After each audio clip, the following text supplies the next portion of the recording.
ወረህመቱላሂ ወበረካቱ። እንዴት ነው? ሰላም ነው?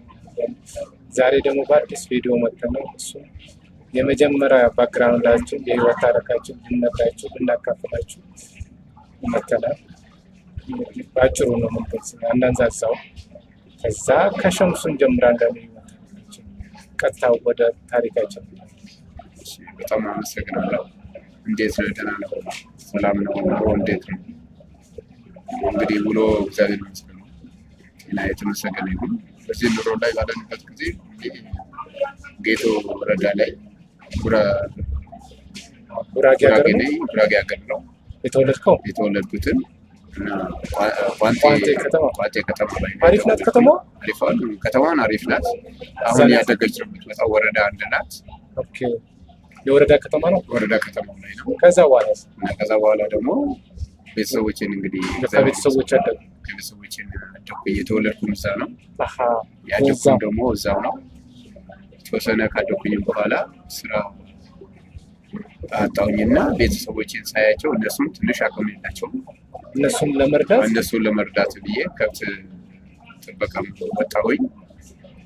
ደሞዝ እዛው እየጠበኩኝ ደሞዝ ቤት ገባ፣ በሰው ቤት እዛው የሰራሁ እያለ ደግሞ እንግዲህ እዛም ደግሞ የምሰራውን ስራ እዛው ቋንጤ ከተማው ላይ ትንሽ ወጣ ገጠር ቦታ ነው። ትንሽ ገጠር ቦታ ላይ ነው የሄድኩኝ። ደሞዝ ስንት ነው? ደሞዜ በዛ ሰዓት በ25 ብር አካባቢ ነበረ። አረባ አለ በ25 ብር በ25 ብር ጊዜ ሰው ቤት ገባሁ። በ25 ብር እየሰራሁ የወር ደሞዝ መቶ ባዘር ነበረ የሚቀበል የነበረው። ያንተን ደሞዝ? የኔ ደሞዝ ወሩ ሳይሞላ መቶ ይቀበላል። እሱም ስለሚያስቸግረው ወሩን ሳይሞላ መቶ ይቀበላል። ከዛ በኋላ እኔም ደግሞ እዛ እየሰራሁ ነበረ። ልብስ መግዛ አልነበረኝም። ያው የድሮ እኮ ልብስ አልነበረም። ከዛ እንግዲህ ተመልሼ ደግሞ ለውጡም ምንም ነገር ሳየው ለውጥ አላመጣም። መምጣት ማቃተኝ። በዛ ወደ ሌላ ሀገር ወደ ሌላ ከተማ ልቀይር የሚል ሀሳብ ማስቤ ወደ ወሊሶ ገባሁኝ። ወሊሶ በገባሁበትም ደግሞ ሰው ቤትም ገባሁ። ሰው ቤት አጎቴ ያክሴ ልጅ አለ ወሊሶ ላይ ከዛ ገባሁ። እሱ ምንድን ነው የሚሰራው? እሱም ምግብ ቤት ይሰራል። ምግብ ቤትም ሆቴል ከፍተዋል። ሆቴል ከፍቶ ከእሱ ጋር እየሰራሁ ነበረ። እዛም ደግሞ ሳየው ውጤታማ መሆንም እዛ ብዙ ጊዜ ቆየ። ስራ መስተንግዶ ነበር የምሰራው። ደሞዜም ትንሽ አሪፍ አልነበረም፣ አዋጭ አልነበረም። በዛ ሰዓት ከራሴ አልፎ ቤተሰቦችም ነገር ለመርዳትም ትንሽ እኔ እያሰብኩትን ደግሞ አልሆነልኝም። አንተ ባሰብከው ሳይሆን በቃ ትንሽ ወደኋላ እያስደረገኝ ከዛ በኋላ ለምንድን ነው ወደኋላ? እግዚአብሔር ደግሞ እንግዲህ ምንድነው ምን አጥፍቼ ነው ወደኋላ በዚህ እግዚአብሔር ደግሞ ይረዳኛል። የሚረዳ እንግዲህ አምላክ ስለሆነ ሁሉም ታላቅ ነገር ነው። መቼም የስራው ሰው ልጅ እግዚአብሔር ነው የሚያሳድገው። ያሳደገኝም እሱ ነው። እግዚአብሔር ክብር መስጋና የእሱ ይሁን እና ባለሁበት ኑሮ ላይ ደግሞ ይሻሻለኛል ብዬ ትቼ ወደ ከተማ መጣሁኝ። ከዛ ጥዬው መጣሁኝ። ምንም ሳትነግረው ከዛ ሳያዋጭ ምንም ማዋጫ በቃ ቤተሰቦችም ለመርዳት አቅም በቃ ወደኋላ እያደረገኝም ስለሆነ ከሚይዘው አንጻር ደግሞ ከያዝኩትን አንጻር በቃ ቤተሰቦችም ለመርዳት አቅም በቃ አልነበረኝም። ከዛ ጥዬ ወጣሁኝ። እሱ ምንም አላለም። ጥዬ ስወጣ ትውጣ ለምንድን ነው የት ነው የምትሄደው? አዲስ አበባ ሄደህ ደግሞ ምንም የምታደርገው ነገር የለም። አዲስ አበባ የቤት ኪራይ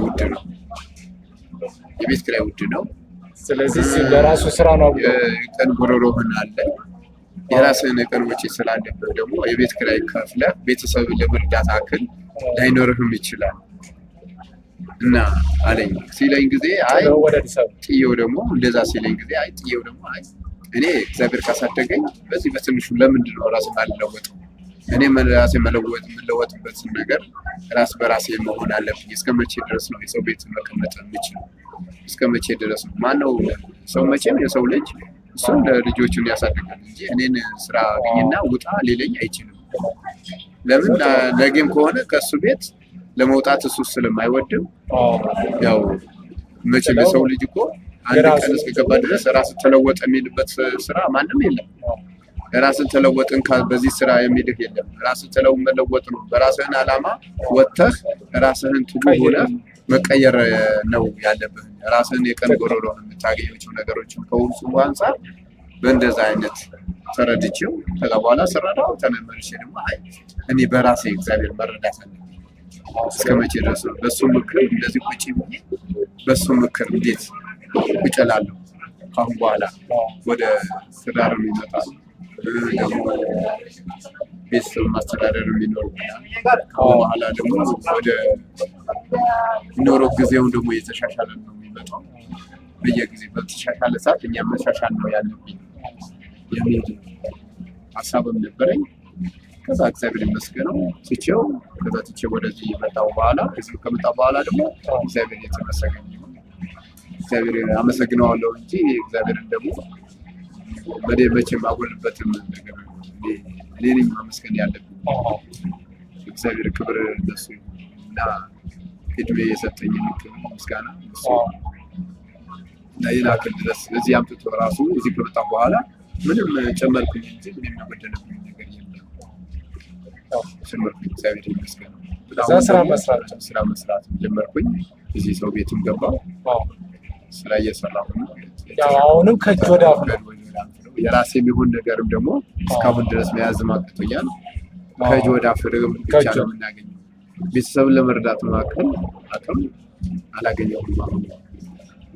አሁን እንግዲህ በእንደዚህ አይነት ሁኔታ አዲስ አበባ ከገባሁ በኋላ እንግዲህ እግዚአብሔር የተሻለ ነገር ይሰጥኛል የሚል ሀሳብ እያደረኩኝ ነው።